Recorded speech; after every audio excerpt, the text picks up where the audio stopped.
Subtitled The Story of a Provincial. This tale deals with the life of Michel Poloznev, a young gentleman who renounces the privilege of capital and education in favor of earning his living through manual labor. Michel's architect father despairs of his son's pedestrian ambitions and beats him for refusing to work as a clerk. But Michel stands firm in his goals, even when his sister Cleopatra begs him to reconsider. Consequently, Cleopatra's friend Anyuta Blagovo finds him work building a railway line for the engineer Chekhov. Despite his initial optimism, Michel soon grows weary of Chékhov's sneering attitude and persuades a painter and laborer named Radish to employ him as a workman. Society's response to the protagonist's new lifestyle is overwhelmingly negative. People throw water at him in the street and accuse him of shaming his father. Although a family friend named Dr. Blagovo congratulates Michel on his integrity of character, he argues with the young man about the merits of manual labor. These arguments do not move the protagonist, who suspects that the doctor only pays him visits in order to see Cleopatra. As time passes, Michel's father grows enraged by his son's actions and disinherits him.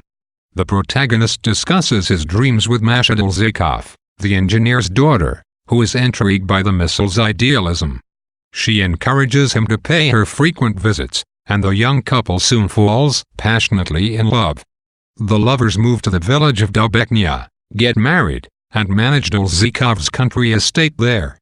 Cleopatra offers them her blessing, although she informs Michel that their father is deeply upset. The newlyweds' happiness is also marred in other ways. The local peasantry steals from the landowners, and Masha's plans to build a school are undermined by the village council. This causes problems within the marriage while Masha grows to detest the peasants. Michel decides that their imaginations have only been stifled by monotonous thoughts. Over the course of the summer, Michel notices that Masha spends more time with a handsome man named Stefan, who abuses his fellow peasants at every opportunity. It comes as no surprise when Masha tells her husband that she is disgusted by all the filth and petty, mercenary interests of provincial life. She departs for Petersburg and leaves Michel to manage his farm. The protagonist is shocked to discover that his sister has become pregnant by Dr. Blagovo. The siblings move in together with Radish, and Masha writes asking for a divorce. Cleopatra comforts Michel by informing him that Anyuta is in love with him but that she cannot hope to marry him without compromising her respectability. The bemused Michel fills his time thinking about love and the vagaries of fate. He visits his father to tell him that Cleopatra is terminally ill, and the two men bear at one another for their failures in life. After his sister dies, Michel takes his little niece to visit her mother's grave.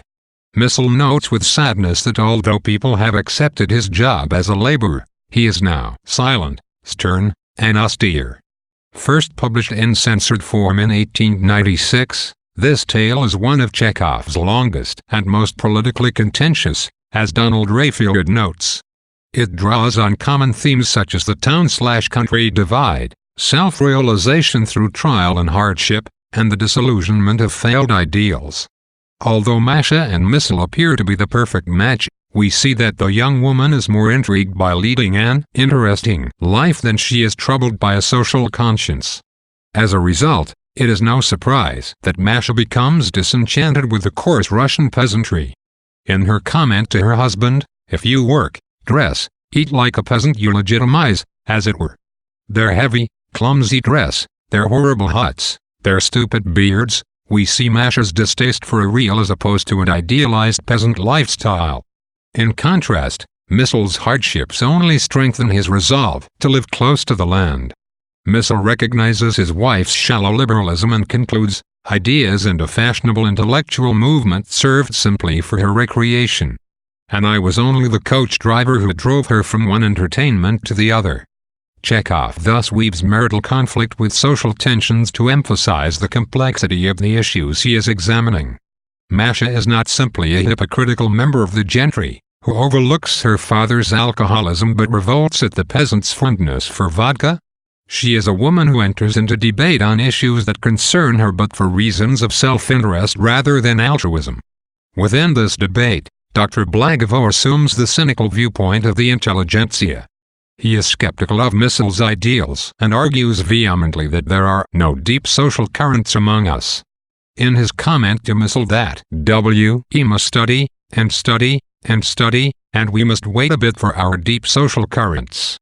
To tell the truth, we don't understand anything about them. The doctor reveals his own interest in social concerns. But he is unwilling to actually do anything to help the peasantry. For Blagovo, poverty and oppression are problems to be examined and intellectualized rather than acted upon. Chekhov makes no moral judgment on this objectified stance. He merely presents it as a different viewpoint on the issues. As a result, there is no apex to the ideological triangle formed by Blagovo, Masha and Missel. Each holds his or her own views and acts according to his or her personal conviction. While we may sympathize with Missel at the breakup of his marriage and feel anger towards the doctor for abandoning Cleopatra, Chekhov complicates our view of the broader sociological issues, where one cannot so easily apportion blame.